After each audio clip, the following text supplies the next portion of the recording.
आज के इस वीडियो में हम लोग नेटवर्क थ्योरी का चैप्टर 2 का इम्पोर्टेंट क्वेश्चन देखेंगे। जैसा कि चैप्टर 1 का इम्पोर्टेंट क्वेश्चन भेजे थे, उसमें 3 को इम्पोर्टेंट क्वेश्चन था। ठीक है, तो 3 क्वेश्चन को बोले थे कि उसको अच्छे से कर लेना है, और उम्मीद करते हैं कि अभी तक सब लोग उसको अच्छे से कर लिया हो।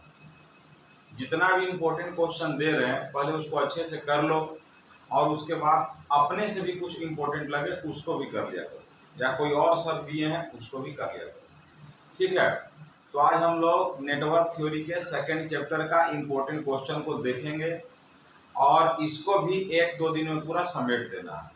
ठीक है, जितना भी इम्पोर्टेंट क्वेश्चन दे रहे हैं उसको अच्छे से कर लीजिएगा, एग्जाम का डर खत्म हो जाएगा। ठीक ना, और अगर नहीं करेगा, केवल क्वेश्चन को पकड़ के रख ले रहेगा, तो उससे कोई फायदा नहीं होने वाला। बहुत बैक लगता है नेटवर्क थ्योरी में, मशीन में, डिजिटल में। तो सबसे पहले हम एक एक सब्जेक्ट का इसलिए दे रहे हैं क्योंकि अभी टाइम है हम लोग के पास। 5 दिन 6 दिन में इसका इम्पोर्टेंट क्वेश्चन पूरा दे देंगे, और इसी 5-6 दिन में एकदम इम्पोर्टेंट क्वेश्चन का तैयारी कर लो। मान लो कि इसी 5-6 दिन में हमको पूरा नेटवर्क का तैयारी कर लेना, और इसके लिए पूरा एकदम जी जान से लगना होगा। ठीक ना, तो चलो हम लोग देखते हैं कि सेकेंड चैप्टर में कौन कौन क्वेश्चन इंपॉर्टेंट क्वेश्चन के कैटेगरी में आता है।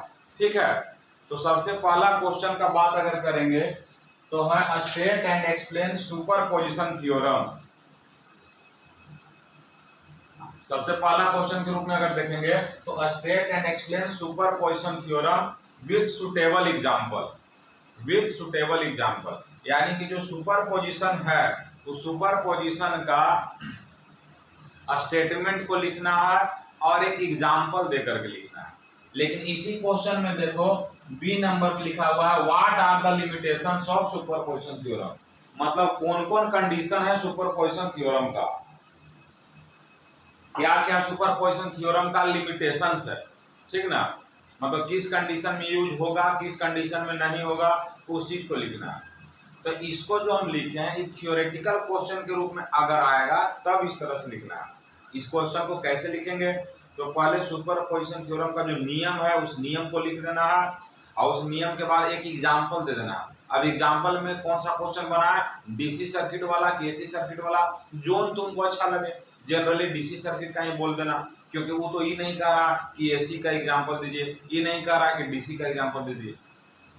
अगर स्पेशली नाम मेंशन कर देगा कि डीसी का मतलब एग्जांपल दो या एसी सर्किट का एग्जांपल दो, तब हम लोग उसका एग्जांपल देंगे।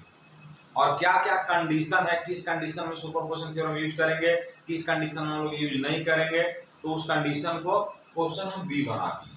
ठीक है, सेम इसी तरह का क्वेश्चन है थेवेनिन थ्योरम से रिलेटेड दूसरा क्वेश्चन है, और उसका लिमिटेशंस है।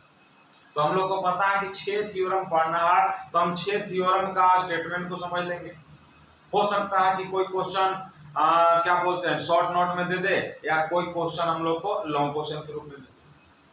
तो मेरे हिसाब से हमको जहां तक लग रहा है कि तुम्हारा सुपरपोजिशन थ्योरम को, थेवेनिन थ्योरम को और मैक्सिमम पावर ट्रांसफर थ्योरम को, ये 3 को डायरेक्ट लॉन्ग क्वेश्चन के रूप में स्टेटमेंट बना के दे सकता है, और बाकी 3 थ्योरम जो है उस शॉर्ट नोट के रूप में दे सकता है।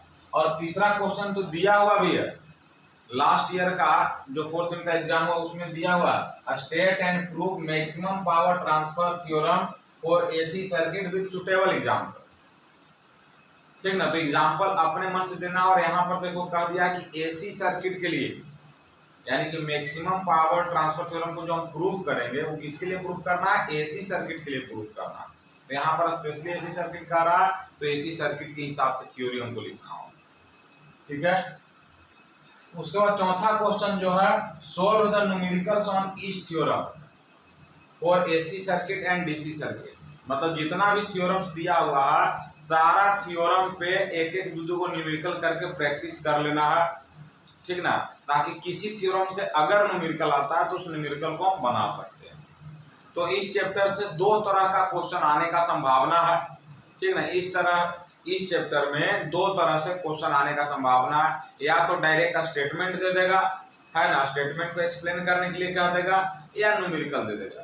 या ये भी हो सकता है कि ए नंबर में स्टेटमेंट, बी नंबर में न्यूमेरिकल, ए नंबर में स्टेटमेंट, बी नंबर में लिमिटेशन, या ये भी हो सकता है शॉर्ट नोट, किसी भी तरह से देगा उसको हम लोग कर सकते हैं। अगर सारा थ्योरम का स्टेटमेंट, उसका लिमिटेशंस याद है, ठीक है, और उसका न्यूमेरिकल अगर हम लोग को मतलब बनाने का प्रोसेस पता है, तो फिर इस चैप्टर में कोई प्रॉब्लम नहीं। और जिसको न्यूमेरिकल बनाने का प्रोसेस पता नहीं है तो उसको बहुत प्रॉब्लम, ठीक ना। जो 5वां क्वेश्चन है, right the short note on any two, मतलब 3 वो दिए हैं, इसमें से किसी पर हम लोग को शॉर्ट नोट लिखना। Norton theorems, compensation, reciprocity. तो शॉर्ट नोट में क्या लिखेंगे हम, तो शॉर्ट नोट में स्टेटमेंट्स लिख देना है, एक आपको एग्जांपल देना, मतलब जो इधर हम लोग लिख रहे हैं वही चीज पे आप लिख देना, क्योंकि शॉर्ट नोट वाला जो क्वेश्चन होता है वो 8 नंबर का होता है, अब 2 को लिखने का था तो 8 दूना 16 हो गया, थोड़ा छोटा करके लिख लेंगे। तो इस चैप्टर में 5 क्वेश्चन है, 5 क्वेश्चन में एक क्वेश्चन को तो तुम हटा ही दो, है ना, क्योंकि न्यूमेरिकल है। न्यूमेरिकल उसी से होगा जिसको न्यूमेरिकल करने आता है, न्यूमेरिकल उससे कभी नहीं होगा जिसको न्यूमेरिकल करने नहीं आता। तो न्यूमेरिकल वाला हटा दो, बाकी थ्योरेटिकल क्वेश्चन के रूप में देखेगा तो क्या वो क्वेश्चन है, मात्र 4 क्वेश्चन है, अब 3 क्वेश्चन उसमें दिए थे, 4 3 7 क्वेश्चन में कम से कम 2 क्वेश्चन कंफर्म हो गया। 7 क्वेश्चन में अभी तक जो 7 क्वेश्चन दिए हैं, पहला चैप्टर वाला चैप्टर मिला के 2 क्वेश्चन एकदम कंफर्म हो गया, 16 दूनी 32 नंबर।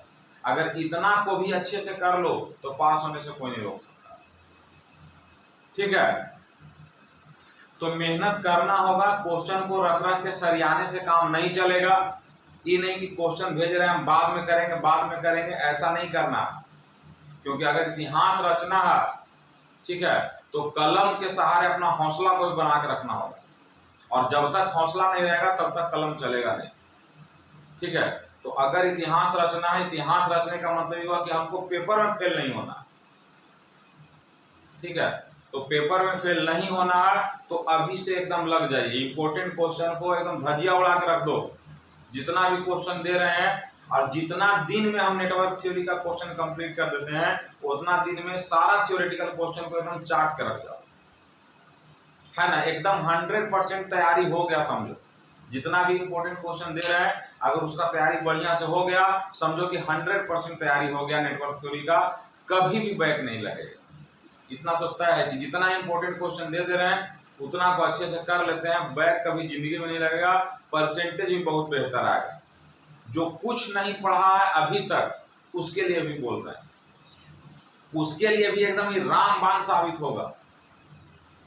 ये दिमाग में बैठा लीजिए कि जो स्टूडेंट अभी तक भी मतलब सतर्क नहीं हुआ है, अभी भी उसको समझ में नहीं आ रहा कि कैसे चलना है, तो एकदम जितना भी इंपॉर्टेंट क्वेश्चन बता रहे हैं उस पर काम करिए और उसको अभी से लग जाइए, क्योंकि 5 सब्जेक्ट है, 5 सब्जेक्ट है, 180 क्वेश्चन का टारगेट हम लोग लिए हैं, हालांकि उससे कम क्वेश्चन होगा, 180 क्वेश्चन तक हम लोग को जाना नहीं है, ठीक ना, लेकिन maximum 180 question per day question का हिसाब किताब बैठाते हैं हम लोग। कुछ नहीं है, स्ट्रेटजी से पढ़ेगा तो कम से कम 75 प्लस तो ऐसे ही रहेगा। इसलिए एकदम जी जान से लगिए, अभी से मेहनत करिए, एक एक सब्जेक्ट को भी पकड़ो। अभी ना तो एग्जाम का नोटिफिकेशन है, ना फॉर्म भराने का डेट है, और ना कुछ आया, क्लासेस चल रहा है, इंटरनल हो रहा है, तो मस्ती से अभी एकदम क्या करना है, सेपरेट एक नोट्स बनाते चलना है, इंपॉर्टेंट क्वेश्चन को लिखना है और उसका आंसर को लिखना है, और वही चीज को हूबहू जाके वहां छाप देना है। कोई भी सब्जेक्ट में डर नहीं रहेगा। लास्ट होते होते हम 5 सब्जेक्ट का इंपॉर्टेंट क्वेश्चन देते रहेंगे। अगर 1-2 दिन बीच में हम गैप करें तो समझो कि इसलिए गैप कर रहे हैं ताकि उस एक दिन के क्रम में जो क्वेश्चन भेजे हैं उसका अच्छे से तैयारी कर लो। और तैयारी करने का मतलब ये भी होगा कि अभी टाइम है तो अभी थ्योरी वाला क्वेश्चन को अपने से भी लिख के देखो। ये नहीं कि सर वाला नोट्स जो है उसी को हूबहू याद करने के चक्कर में है। अभी एक्सपेरिमेंट करने का समय है कि अपने से हम लिख पाते हैं कि नहीं लिख पाते हैं, अगर सर वाला भूल जाएंगे तो हमसे होगा कि नहीं होगा, वो अभी करके देख सकता है। तो 1 महीना बहुत समय है। जिसको इतिहास रचना उसके लिए 1 दिन काफी होता, अभी तो 1 महीना बाकी है ना। जिसको पास होना है उसके लिए 1 नाइट फाइट होता, 1 रात, और इंजीनियर्स के लिए 1 रात बहुत इंपॉर्टेंट होता है ना हर जगह। और अभी से तो 1 महीना है, ये सोच के भी कोई नहीं पढ़ता कि अभी तो 1 महीना है, अभी कौन सी करेंगे। बहुत कोई तो ये सोचेगा कि अभी कम से कम नोटिफिकेशन आ जाने तो उस समय हम कलम का पकड़ेंगे, ठीक है। तो उसी समय कलम पकड़ना, लेकिन इस सब क्वेश्चन का नोट्स बना लो या जैसे भी हो एक स्ट्रेटजी बना करके बेहतर से बेहतर तरीके से इस 5 क्वेश्चन को कर लेना है, ठीक ना। ज्यादा इसमें कुछ नहीं दिए हुए हैं, सिंपल लैंग्वेज में नोट्स मेरा है, ठीक है। जो भी जिसको भी नोट्स चाहिए ये सब क्वेश्चन का जिसको आंसर चाहिए, ठीक ना, वो वीडियो के डिस्क्रिप्शन में व्हाट्सएप ग्रुप का लिंक दिया हुआ रहेगा। उस लिंक में मतलब उस लिंक के हेल्प से व्हाट्सएप ग्रुप को ज्वाइन कर लेना है, ठीक ना। और उसी में सारा क्वेश्चन इंपॉर्टेंट क्वेश्चन का हम आंसर उसमें भेजते रहेंगे, अगर किसी के पास किसी क्वेश्चन का नहीं होगा तो, क्योंकि हर स्टूडेंट कहीं ना कहीं पढ़ रहा, उसके पास कोई ना कोई नोट्स तो है, तो उसके हिसाब से अपना तैयारी करिए, ठीक ना। तो इस तरह से 5 क्वेश्चन इसमें है, इस 5 क्वेश्चन को कर लेना है। 5 क्वेश्चन में एक न्यूमेरिकल वाला है, न्यूमेरिकल प्रैक्टिस में बहुत गर्दा उड़ा के कर लो, है ना, क्योंकि न्यूमेरिकल में मार्क्स नहीं कटता। थ्योरी में हो सकता है कि मार्क्स कट भी जाए, लेकिन न्यूमेरिकल में मार्क्स नहीं कटता।